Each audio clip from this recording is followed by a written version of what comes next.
My name is Swear. I'm part of the Meghalaya Basin Development Authority.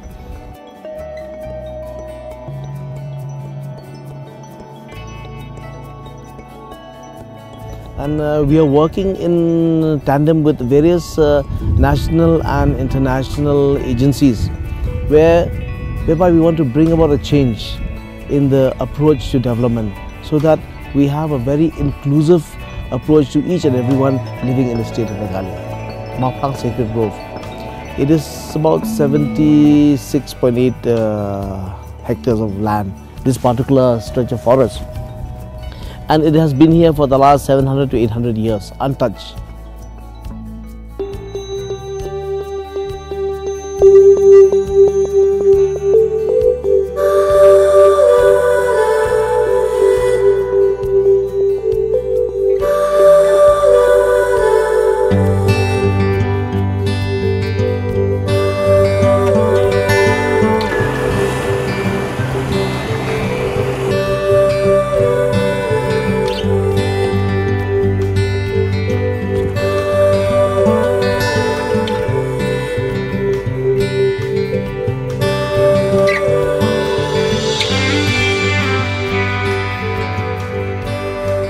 Our hills here have a lot of natural resources, and one of the most important natural resources that we have is water.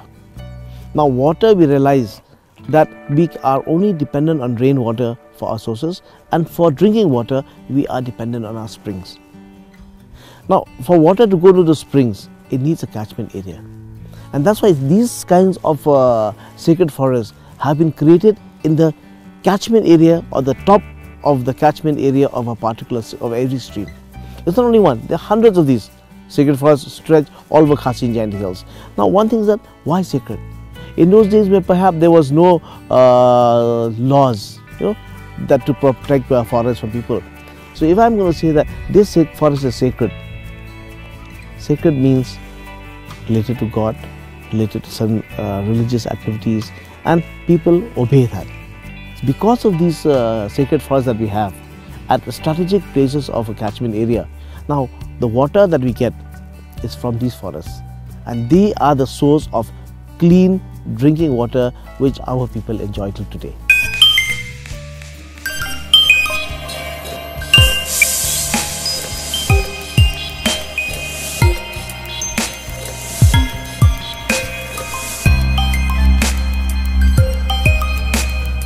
Programs have been designed elsewhere in the country and have been replicated and given to us to replicate them. Now we have thought that maybe perhaps it is time that we design our own program which is suitable to our own people. Let the people have their own program. That's why that's why we are very concentrating on this community-led projects. See, one thing we must be very clear about this is that Meghalaya is a state where the community owns about 95% of the land. The government owns about just the balance portion, and control of this land rests with the community. So if community is convinced that this is the kind of activity that is going to sustain them for a longer period, then definitely they are going to be willing partners in taking this.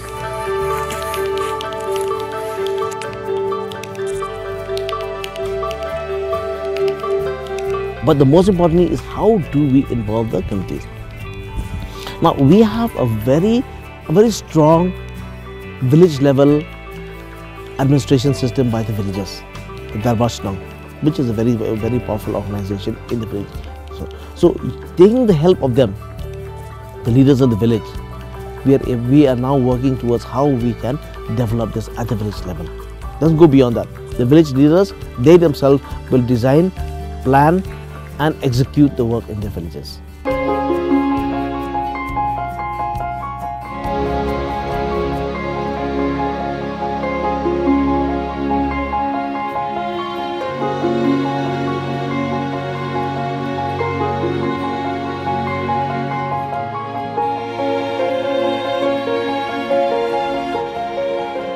My name is Tambo Lingdo, and people used to call me Ba Tambor.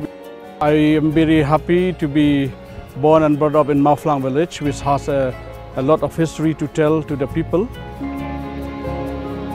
We are having a very specific rules and regulations on natural resources management and forests. If you got to know about Mauflang, we are having the written constitution on natural resources management since 1915. So not just for the forests, it's also about water. So when we are very young that time, when we used to come here, we used to find out that the forest besides me is very thick. But in the course of time, the forest is depleting lots and lots, and the water bodies also become very decreasing day by day. So what we did in the year 2004, when I have become the secretary of Imam Mauflang since 1996, taking the initiative of calling all the community people to work together. What we're trying to initiate here is about calling the Dorbar, calling the people in a meeting, and then I tell them about why should not we get enough water and enough aquatic life that we used to have before. Because the tangible things we can see, like the birds are coming back, the animals are coming back, the mushrooms, the NTFPs where we can collect from the forest, and also fresh air, especially old people. When they see that forest is coming back, they feel that the harmony, the happy of the hearts comes to them. In 2012, the validation team came. Then we got validated on March 2013. So from March 2013, we are selling some carbon. So right now we are selling about 2 crores of carbon, 2 crores of rupees, where this money, it has been changed into a community development grant. These gone to the village. When we pass this money to the villagers, we ask them they should plan what they want to do. And one good thing that every village did is that they enhanced their drinking water sources.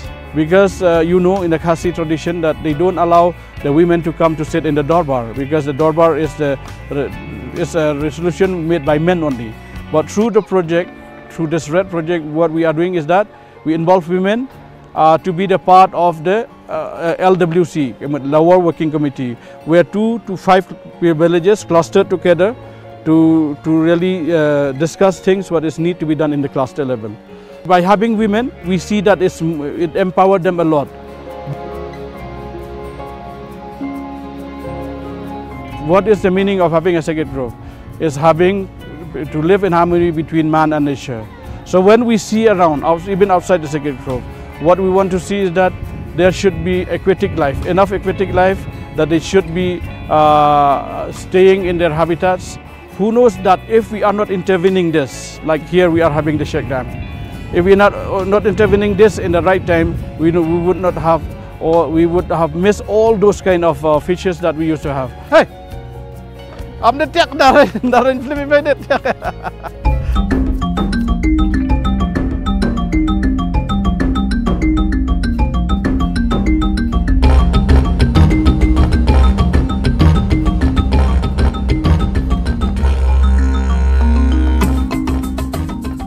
In fact, there's no water scarcity, first of all. In a year, we get about 63 to 64 billion cubic meters of rainwater. We have rainfall coming from 12,000 millimeters in Cherrapunji area, since you mentioned, and less than 2,000 millimeters in areas bordering Assam, which are in the shadow areas. Now, the rain comes only during the monsoon. So in 12 months, we get rain for only about 6 months, and the rest of the 6 months is dry. So it is that rain, that dry period, which we are unable to cope because we have not have enough spaces to store the water.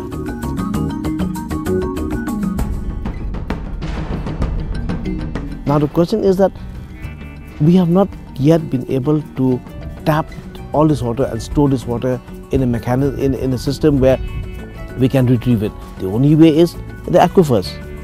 The only way is the aquifers. And because we need to take up aquifers, we have started a lot of activities. Like one of this is the aquaculture mission, one of this is water harvesting, the watershed management. All these are programs of the government of Meghalaya and government of India, where we are trying to stop water where it flows and help water to infiltrate into the soil. where we hope to harvest that water through the springs that come out. We have found a way where we have made trenches. We have dug up trenches, small trenches, 1 feet wide, but 1.5 feet deep, a few length, and we have made hundreds of them. And where rainwater, when it comes, it just fills up them and slowly infiltrates. And we have realized that. We have seen examples where a spring which was delivering just about 1 or 2 liters per minute is now delivering hundreds of liters per minute just because of this action that we have taken.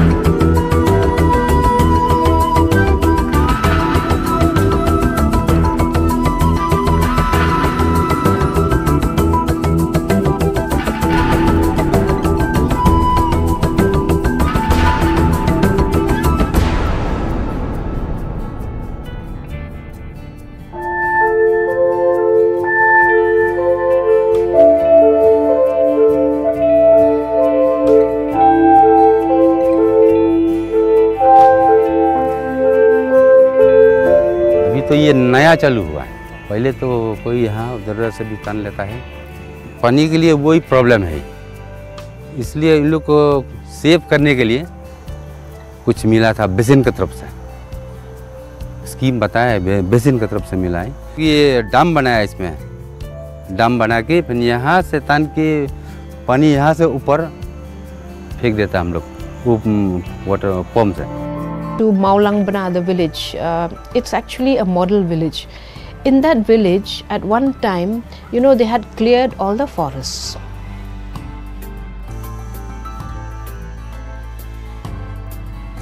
And then they suddenly realized that the river had dried up.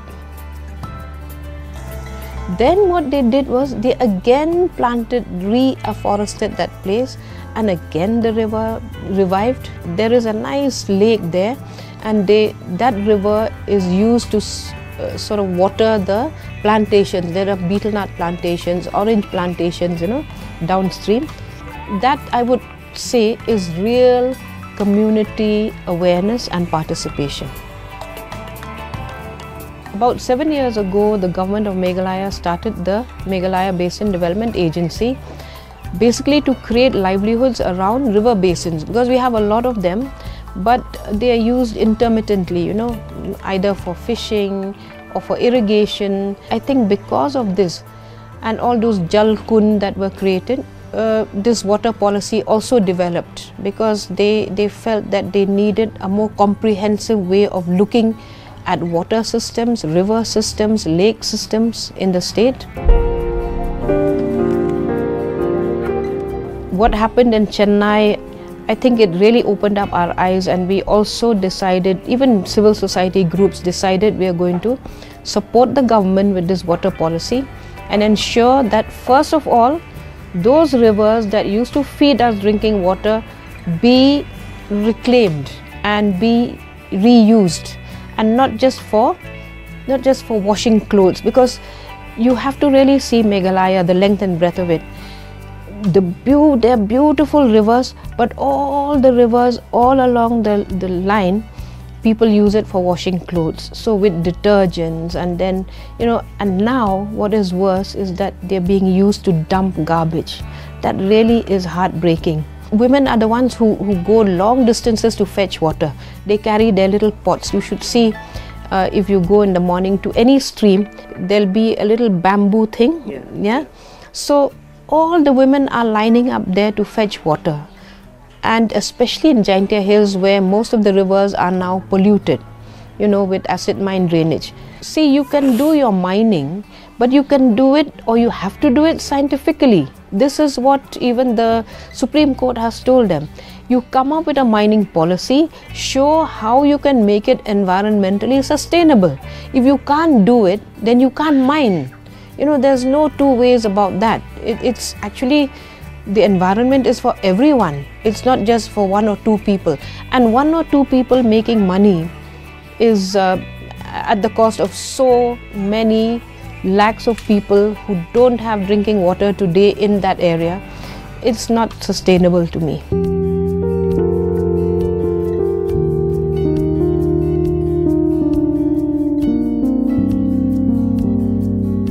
The purpose of this project is to neutralize the acidic water.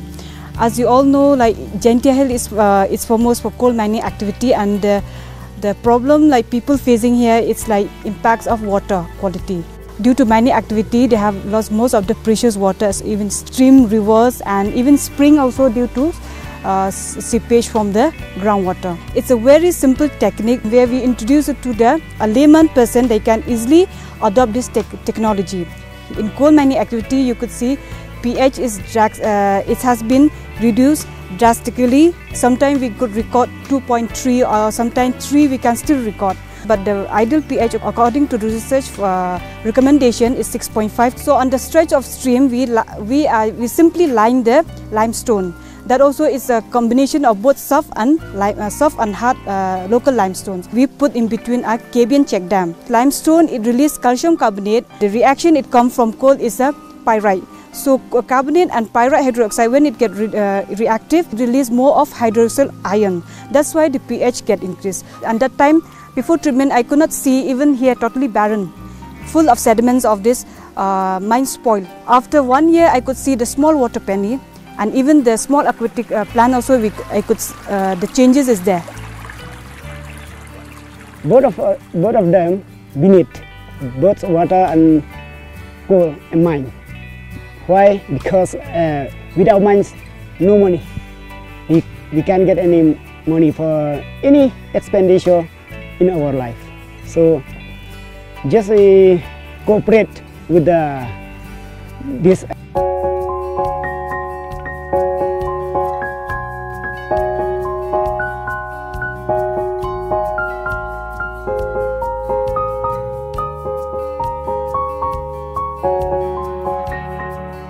The general people is very happy to get this water, because in our village no more water, just a few water we got. So by making this one, they are so happy.